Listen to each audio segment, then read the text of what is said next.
ایک بچہ آ گیا، یتیم بچہ. اس نے آ کے عرض کی حضور 3 گھر میں افراد ہیں، میں، میری بہن اور میری بیوہ ماں. والد حضور چلے گئے اور آج نا 3 دن ہو گئے روٹی کوئی نہیں کھائی. میں اس منظر کو بھی جانتا ہوں کہ جب یتیم گھر میں اکٹھے بیٹھے ہوتے ہیں اور پتہ ہوتا ہے ان کو کہ ہماری اماں کے پاس آج پیسے کوئی نہیں اور گھر میں روٹی بھی کوئی نہیں، تو پھر ان کو بھوک ہی نہیں لگتی. ہاں نہیں لگتی. اماں پوچھتی ہے پتہ روٹی کھانی ہے؟ نہیں میں تو سویرے جو کھایا تھا وہ ہضم ہی نہیں ہوا. اماں جی شاہی کوئی نہیں. یہ پردے اس طرح کر کے بچائے جاتے، ایک دوسرے کو تسلیاں دینا، ایک دوسرے سے پیار کا بڑھ جانا، ایک دوسرے کے لیے جذبات اور طرح کے بن جانا، حکمت الہی کے تقاضے. یا رسول اللہ صلی اللہ تعالیٰ علیہ وسلم بیوہ ماں ہے، یتیم بہن ہے، 3 دن سے کھایا کچھ نہیں. قربان جائیں وہ گھر جہاں سے کائنات کھاتی ہے ساری. حضور نے فرمایا بلال جا کے ساری ازواج مطہرات سے پوچھ گھر میں کیا ہے. حضرت بلال کہتے ہیں میں سارے کھاری پوچھ آیا، ٹٹول آیا، ٹوٹل 21 کھجوریں نکلی. یہ 2 جہاں کے شاہ ہیں اور پاس کچھ رکھتے نہیں، 2 جہاں کی نعمتیں ہیں، ان کے خالی ہاتھ میں حضور کے سارے گھر کو میں ڈھونڈ 21 کھجوریں نکلی تو لا کے میں نے پیش کر دی، تو حضور نے ڈائریکٹ اس کو نہیں دی، نبی پاک نے اپنے ہاتھ پہ رکھ لی. اور کہتے پھر حضور نے نا اپنا منہ مبارک قریب کیا کھجوروں. صحابہ خود فرماتے ہیں کہ جو حضور نے منہ مبارک قریب کیا نا تو نبی پاک برکت کی دعا کر رہے تھے. 21 کھجوروں پہ برکت کی دعا ہوئی. حضور نے اس بچے کو بلایا، تھپکی دی، فرمایا لے جا 7 تیری بہن کی. انہیں معمولی نہ سمجھنا ہو تو حضرت بلال کہتے ہیں حضور 3 بھی دے دینا کبھی تو 30 سال ختم ہی نہیں ہوتی. 30 سال گزر جاتے ہیں، نکالتے رہو کھاتے رہو، ختم ہی نہیں ہوتی. حضور نے فرمایا 7 تیری بہن کی، 7 تیری والدہ کی، اور 7 حضور نے اور بھی تلقین فرمائی. فرمایا ایک سویرے کھایا کرنا، ایک شام کو کھایا کر. یہ لے جا. حضرت سیدنا بلال حبشی کہتے ہیں رضی اللہ تعالیٰ عنہ کہ وہ بچہ لے کے جب باہر نکلا تو حضرت سیدنا معاذ ابن جبل دوڑ کے گئے اور جا کے بچے کے سر پہ شفقت سے ہاتھ پھیرا. کا فکر نہ کرنا، رب کریم تجھے بہترین سرپرست عطا کرے گا، پتر پریشان نہ ہونا، اللہ تیری مدد کرے گا. صرف حوصلہ دیا، سر پہ دست شفقت پھیرا. بچہ چلا گیا تو حضور نے فرمایا معاذ ادھر آؤ نہ کرا. یا رسول اللہ حکم ہو. فرمایا کس چیز نے تمہیں اٹھایا بچے کے سر پہ ہاتھ رکھنے کے لیے؟ کس نے تمہیں کہا؟ کس چیز نے تمہیں اٹھایا جو تم بچے تک پہنچ گئے؟ عرض کی یا رسول اللہ وہ جو میرے دل میں اللہ نے یتیم کے لیے رحمت رکھی ہے نا، اس نے مجھے اٹھایا تھا. اور میں نے جا کے اس کے سر پہ دست شفقت پھیرا تو حضور فرمانے لگے سن پھر، جو کسی یتیم کے سر پہ خالی ہاتھ بھی پھیر دے، جتنے بال اس کے ہاتھ کے نیچے آئیں گے نا، رب اتنی خطائیں معاف کرے گا، اتنی نیکیاں دے گا، اتنے درجے اس کے بلند کر دے گا. خالی دست شفقت ہی پھیر دے. دینا دلانا تو بات کی بات ہے، اس کا خیال رکھنا. تو یہ جو ہمارے مدارس ہیں نا، ان میں اکثر بچے غریب ہوتے ہیں، لیکن کچھ بچے تگڑے گھروں کے بھی ہوتے ہیں، مالدار گھروں کے بھی ہوتے ہیں. اس میں اگر کوئی ایسا بچہ آ بھی جاتا ہے نا جو یتیم ہے، کمزور ہے، تو اپنے آپ کو محسوس نہیں کرتا کمزور، کیونکہ وہ یہ نہیں سمجھتا کہ میں یتیم خانے میں آیا ہوں. اس کے ذہن میں مائنڈ سیٹ یہ ہوتا ہے کہ میں مدرسے میں آیا ہوں اور میں پڑھنے کے لیے آیا. اور چونکہ وہ کچھ وزادار بچے، مالدار بچوں کے ساتھ وقت گزارتا ہے، اسی دسترخوان پہ بیٹھ کے کھاتا ہے، اسی کلاس میں سب کے ساتھ بیٹھ کے پڑھتا ہے، تو اس کی عزت نفس مجروح ہونے کی بجائے طاقت پکڑتی. وہ برابری کی سطح پہ جب آتا ہے تو اسے محسوس ہوتا ہے کہ مجھے عزت دی جا رہی. اس لیے مدارس اسلامیہ میری نظر سب سے مضبوط جگہ ہے جہاں مساکین کی، یتیموں کی، غریبوں کی صحیح معنوں میں کفالت بھی ہوتی ہے، تعلیم بھی ہوتی ہے، عزت بھی ہوتی ہے، تربیت بھی ہوتی ہے. میرے رسول کریم علیہ السلام بڑے انہماک کے ساتھ، بڑے توجہ کے ساتھ. اچھا ایک کام اور ہوتا ہے ہمارے ہاں، وہ کیا ہے؟ اگر کوئی یتیم مال چھوڑ گیا نا اس کا باپ، تو پھر تو بارے نہیں آ رہے ہیں اس کے. پھر تو اللہ خیر کرے کہ بہت سارے مل جائیں گے کفالت کرنے والے، بہت سارے ملیں گے دھیان رکھنے والے، بڑے سارے ملیں گے توجہ دینے والے. قرآن مجید نے فرما دیا ہے کہ جو یتیم کا مال کھاتا ہے وہ سمجھ لے کہ میں مال نہیں کھا رہا، میں آگ کھا رہا ہوں، آگ کھا رہا ہوں، آگ. سورہ نساء دیکھیے ہمارے ہاں اگر تو وہ مال چھوڑ گیا ہے تو پھر تو بہت سارے رشتہ دار مستقل اس کے محلے میں مکان لینے کو تیار ہو جاتے، الا ماشاء، پھر تو بڑے سارے ایسے بھی رشتہ دار بن جاتے ہیں جن کو والد کی موجودگی میں کبھی زیارت کا موقع بھی نہیں ملا تھا۔ یہ مال جو یتیم کا ہے اس کی تو زیادہ حفاظت کرنی تھی۔ ہم کئی دفعہ مسئلہ بتاتے ہیں، لوگ فتویٰ بازی شروع کر دیتے۔ مجھے بلایا گیا کہ ایک صاحب کا انتقال ہو گیا تو ان کا ختم شریف ہے، تو بچے ان کے نابالغ ہیں، تو میں نے کہا کہ آپ اس طرح کریں، ان کے مال میں سے زیادہ پیسے نہ صرف کریں۔ نہیں بڑے پیسے کمائے ہیں جی، اس نے ساری زندگی باہر نکالی، یا تو لاکھوں کروڑوں کمائے ہیں، تو چھوٹا گوشت پکائیں گے، بکرے کا گوشت پکائیں گے اور ہم ان کا ختم شریف دلائیں گے۔ تو میں نے کہا صاحب آپ رشتہ دار ہیں، ان کے بچوں کے مال کی حفاظت کریں۔ ختم شریف تو اس میں گوشت زیادہ ہونا ضروری نہیں، اس میں تو درد سے دعا کرنا ضروری ہے، اس میں تو تلاوت قرآن پاک کے صالح ثواب میں ضروری ہے، ذکر اذکار ضروری ہے۔ لیکن کیا کیا جاتا ہے کہ بے دریغ مال کا اگر ہو تو، ایک حدیث پاک ہے بخاری مسلم میں، بڑے غور سے سنیے اور اس کے اندر جتنے پہلو ہیں ان پر پوری توجہ دیجیے گا کہ کہیں ہم ادھر آ تو نہیں گئے۔ رسول پاک صلی اللہ علیہ وسلم نا ہمارے لیے سب سے بڑے حکیم ہیں، سب سے زیادہ حکمت حضور نے ہمیں بتلائی ہے کہ اس رستے چلو گے تو بچو گے، اس رستے جاؤ گے تو ہلاک ہو جاؤ گے۔ نبی کریم علیہ السلام نے فرمایا، بخاری مسلم ہے، فرمایا 7 ہلاک کرنے والی چیزوں سے بچنا، اگر ان میں تم چلے گئے تو ہلاک ہو جاؤ گے۔ 7 چیزیں ہیں جو تمہیں ہلاک کر دے، برباد ہو جاؤ گے، تباہ ہو جاؤ گے، ہلاکت کا سفر ہے یہ، 7 چیزوں سے بچو۔ یا رسول اللہ صلی اللہ علیہ وسلم وہ کون کون سی؟ تو حضور نے فرمایا اللہ کے ساتھ شریک نہ کرنا، ہلاک ہو جاؤ۔ دوسرا نبی پاک صلی اللہ علیہ وسلم نے فرمایا جادو نہ کرنا، ہلاک ہو جاؤ گے، ہلاک۔ اور یار جسے حضور فرما رہے ہیں ہلاک ہو جائیے، وہ بچے گا۔ نبی پاک صلی اللہ علیہ وسلم نے تیسرے نمبر پر فرمایا جس شخص کے قتل کرنے کو اللہ نے حرام قرار دیا ہے اسے قتل نہ کرنا، ہلاک ہو جاؤ۔ چوتھے نمبر پر رسول پاک علیہ السلام نے فرمایا سود نہ کبھی بھی کھانا، ہلاک ہو جاؤ گے، ہلاک۔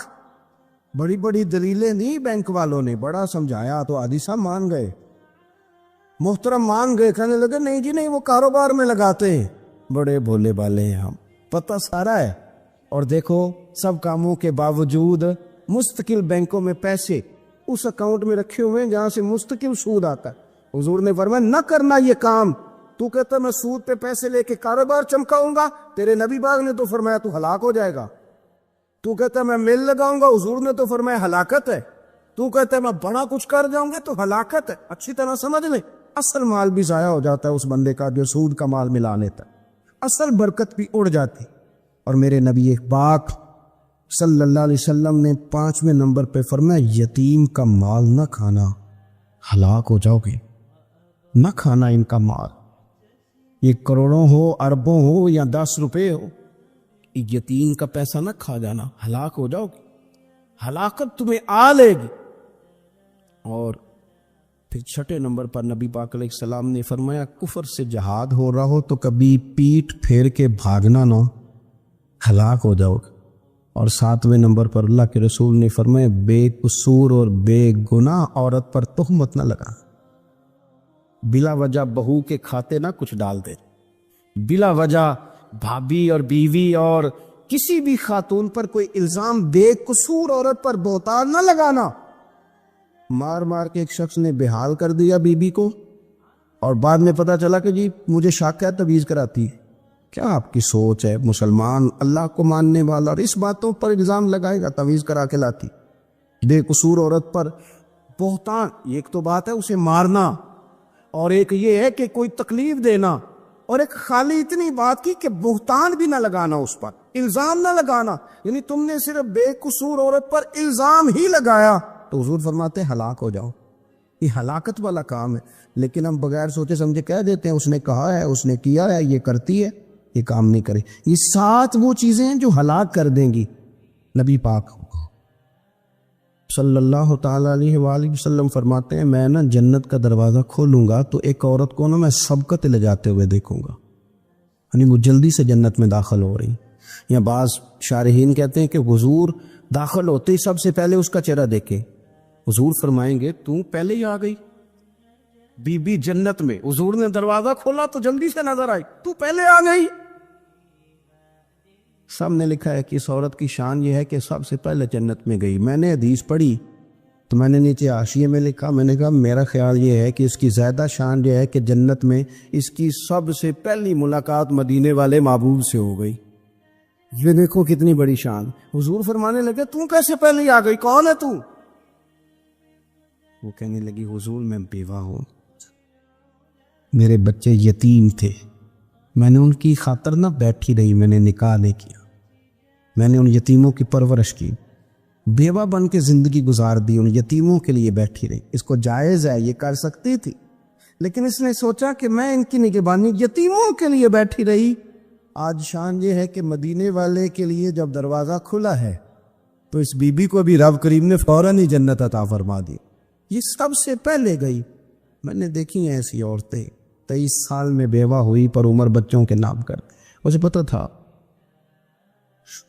کہ کل کو جب یہ بڑے ہوں گے تو یہ اپنے کمرے کا دروازہ بند کر لیں گے، یہ نہیں پوچھیں گے کہ اماں سوئی ہے کہ جاگ رہی ہے، ان کا آنا جانا الگ سے ہو جائے گا، ان کے تعلقات اپنے ہو جائیں گے، پر یہ بیٹھی رہی۔ اس نے بچوں کو وقت دیا تو بچے تو کیا اس کو صلہ دیتے تھے، رب نے یہ صلہ دیا ہے کہ سب سے پہلے اسے جنت میں داخلہ عطا فرمایا۔ ابو داؤد شریف میں مسند امام احمد بن حنبل میں حدیث ہے، نبی پاک صلی اللہ علیہ وسلم کے چچا زاد تھے حضرت جعفر طیار، مولا علی شیر خدا کے بھائی تھے، جنگ موتا میں شہید ہو گئے۔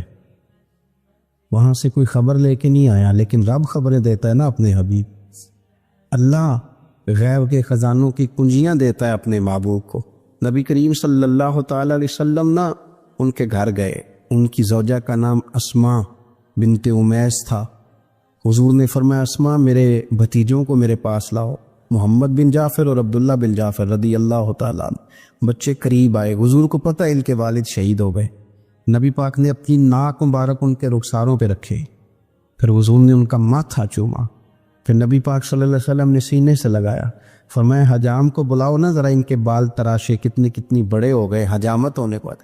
حضور پیار کر رہے تھے، آنکھوں میں آنسو تھے، تو جناب اسماء قریب آئیں، کہنے لگے حضور میرے شوہر کی کوئی خبر آ گئی ہے؟ تو نبی پاک صلی اللہ تعالی علیہ وسلم نے گردن مبارک اٹھائی تو آنکھوں میں آنسو تھے، فرمایا رب نے میرے بھائی کو شہادت کا درجہ عطا کیا ہے، فرمایا کوئی آہو بقا نہ کرنا میرے بھائی پر، اللہ نے اسے شہادت کا درجہ دیا ہے۔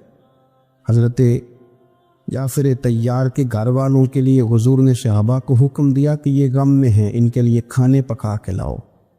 پھر نبی پاک ان بچوں سے پیار کرنے لگے، فرمانے لگے یہ جو ہے نا محمد بن جعفر، یہ اپنے دادا جناب ابو طالب سے ملتا جلتا ہے، اور یہ جو عبداللہ بن جعفر ہے یہ تو سارا میرے ساتھ ملتا جلتا۔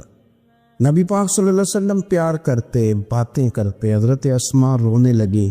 یہ ابو داؤد شریف میں مسند امام احمد بن حنبل میں چمکتے جملے، عرض کرنے لگی حضور میرے بچوں کا کیا بنے گا، کون کفالت کرے گا؟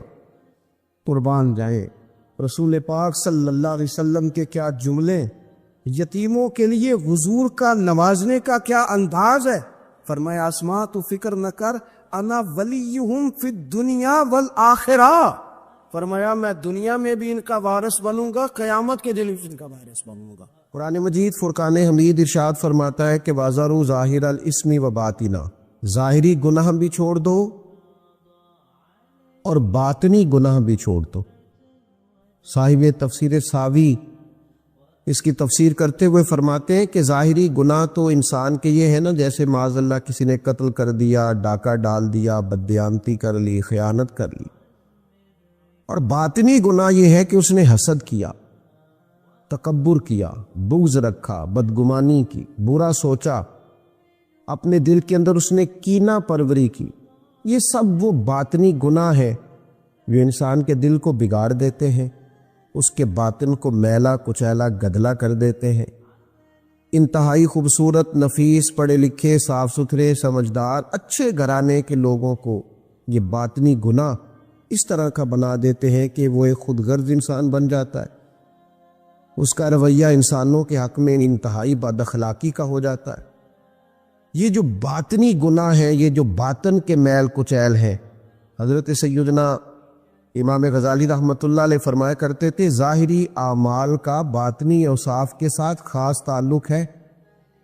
فرماتے اگر باطن خراب ہو جائے تو ظاہری اعمال بھی خراب ہو جاتے، اور اگر باطن اجلا ہو، خوبصورت ہو، صاف ستھرا ہو، عاجزی والا ہو، انکساری والا ہو، خیر خواہی والا ہو، اللہ کے بندوں کی محبت والا ہو، اچھی سوچ والا ہو، اس کے اندر یہ ساری خوبصورتیاں موجود ہوں تو پھر انسان کا باطن بھی سنور جاتا ہے۔ ہمارے دلوں کے اندر بعض ایسی چیزیں ہوتی ہیں جو ہمارے لیے انتہائی خطرناک ہوتی۔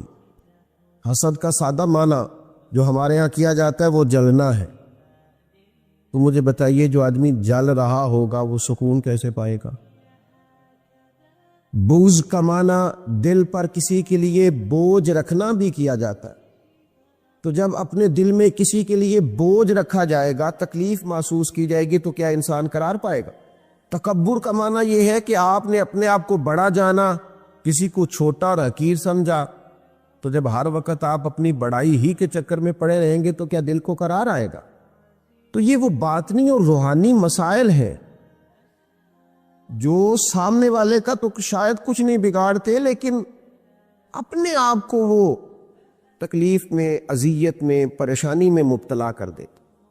تو ان روحانی مسائل کی معرفت رکھنا، ان کا خیال رکھنا، نبی اکرم نور مجسم صلی اللہ تعالی علیہ وسلم نے فرمایا تمہارے وجود میں گوشت کا ایک لوتھڑا ہے، اگر وہ ٹھیک ہو گیا تو سارا جسم ٹھیک ہو گیا، اگر وہ بگڑ گیا تو ہر چیز ہی بگاڑ دے گا، بگڑ گئی ساری چیزیں۔ یا رسول اللہ صلی اللہ تعالی علیہ وسلم وہ کون سا لوتھڑا ہے؟ تو فرمایا وہ تمہارا دل ہے۔ اگر تمہارے دل کے اوپر میل کچیل ہو، بغض ہو، عداوت ہو، کینہ ہو، حسد ہو، تکبر ہو، بدگمانی ہو، تو سارے جسم کو بگاڑ دے گا، تمہیں شدید تکلیف میں مبتلا کر دے گا۔ لیکن اگر دل صاف ہو، اگر دل میں عجز ہو، اگر دل میں محبت ہو، اگر دل میں خلوص ہو، دل میں للہیت ہو، اگر دل کے اندر کسی کے لیے درد ہو، خیر خواہی ہو، تو پھر یہ دل باقی اعمال کو بھی سنوار دے گا۔ اسی لیے امام غزالی رحمۃ اللہ علیہ فرمایا کرتے تھے کہ دل ایک تنے کی طرح ہے، درخت کا جو تنا ہوتا ہے اس کی مانند دل ہے۔ اگر تمہارا دل صاف ہے تو پھر جو اوپر شاخیں لگیں گی تنے کے وہ بھی خوبصورت لگیں گی، پھول لگیں گے، پھل لگیں گے، توانائی ہوگی۔ لیکن اگر دل ہی بگڑ گیا ہے، پاک ہوئے تے پاک ہی ملدا ہی تے بنا پاکو پاک نہیں ملدا، سارے جسم دے تون دے نالوں اکو تولا ہے ٹکڑا دل دا۔ اور اقبال کہنے لگے دلے بیدار پیدا کر کہ دل خوابیدہ ہے جب تک، نہ تیری ضرب ہے کاری نہ میری ضرب ہے۔ دل اگر صاف ہو، یہ جو باطنی ہمارے مسائل ہیں، یہ جو روحانی مسائل ہیں، جب تک ان کا ادراک نہیں ہوتا، اعلیٰ حضرت فاضل بریلوی رحمۃ اللہ علیہ فتاوی رضویہ شریف میں ارشاد فرماتے کہ جو مسائل ہیں نا علم قلب کے، دل کے جو مسائل ہیں، فرماتے ہیں یہ بھی فرض ہے ان کا سیکھنا بھی۔ کون سے مسائل؟ فرماتے ہیں جیسے تواضع سیکھنا، جیسے توکل سیکھنا، جیسے اخلاص سیکھنا، اس طرح باقی مسائل سیکھنا فرض ہے، یہ بھی سیکھنا فرض ہے۔ اور فرماتے ہیں جس طرح بہت سے حرام چیزوں کی معلومات ہونی چاہیے کہ یہ ٹھیک نہیں، یہ منع ہے، یہ درست نہیں ہے، اس سے اللہ رسول ناراض ہو جائیں گے، اسی طرح جو محرمات باطنیہ ہیں، یعنی تکبر ہے، ریا ہے، عجب ہے، حسد ہے، ان کی معلومات ہونا بھی ہر مسلمان کے لیے فرض ہے۔ اور پھر آگے چل کے آپ ارشاد فرماتے ہیں عظیم روحانی پیشوا سلسلہ قادریہ کے عظیم روحانی بزرگ اعلیٰ حضرت فاضل بریلوی رحمۃ اللہ علیہ ارشاد فرماتے ہیں جس طرح پنجگانہ نمازوں کی فرضیت جاننا ضروری ہے، اسی طرح حصول اخلاص کا علم ہونا بھی ضروری ہے، اس لیے کہ ہر عمل کی صحت، ہر عمل کا ٹھیک ہونا، اللہ کی بارگاہ میں قبول ہونا اخلاص ہی کی بنیاد پر ہے۔ اگر اخلاص کی معلومات ہی نہ ہوں گی تو یہ وہ روحانی مسئلہ ہے، یہ وہ روحانی مسئلہ ہے جو تمام اعمال کو ضائع کر دے، اکارت ہو جائے گی کی ہوئی ہر ایک نیکی۔ پھر آپ ارشاد فرماتے جس طرح حلال و حرام کا علم ہونا ضروری ہے، اسی طرح ریاکاری کا پتہ ہونا بھی ضروری ہے۔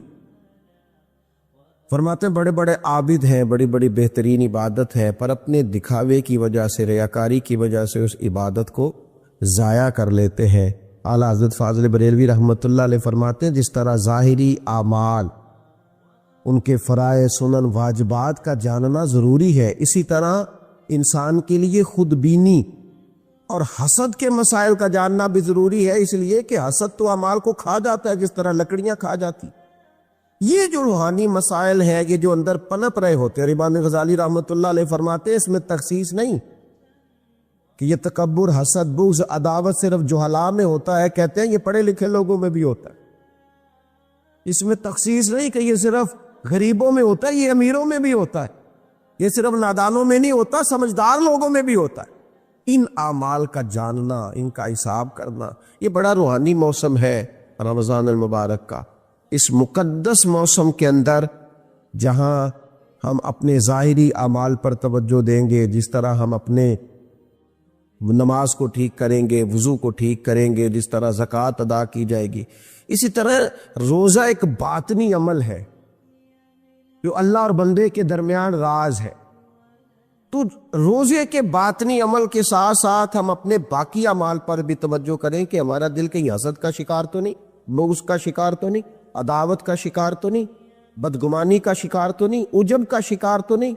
اگر دل کے اندر یہ ساری بیماریاں ہوں گی تو یاد رکھیے گا، سارے اعمال کے باوجود، ساری نیکیوں کے باوجود انسان نہ قرار پا سکے گا، نہ وہ نیکیاں اللہ کے حضور قبول ہوں گی، نہ اسے کوئی فائدہ ہوگا۔ اپنے ان روحانی مسائل کے حل کے لیے سب سے پہلے کوشش کی جائے، اپنے باطن سے ان قدورتوں کو، ان بیماریوں کو، ان چیزوں کو سب سے پہلے نکالا جائے۔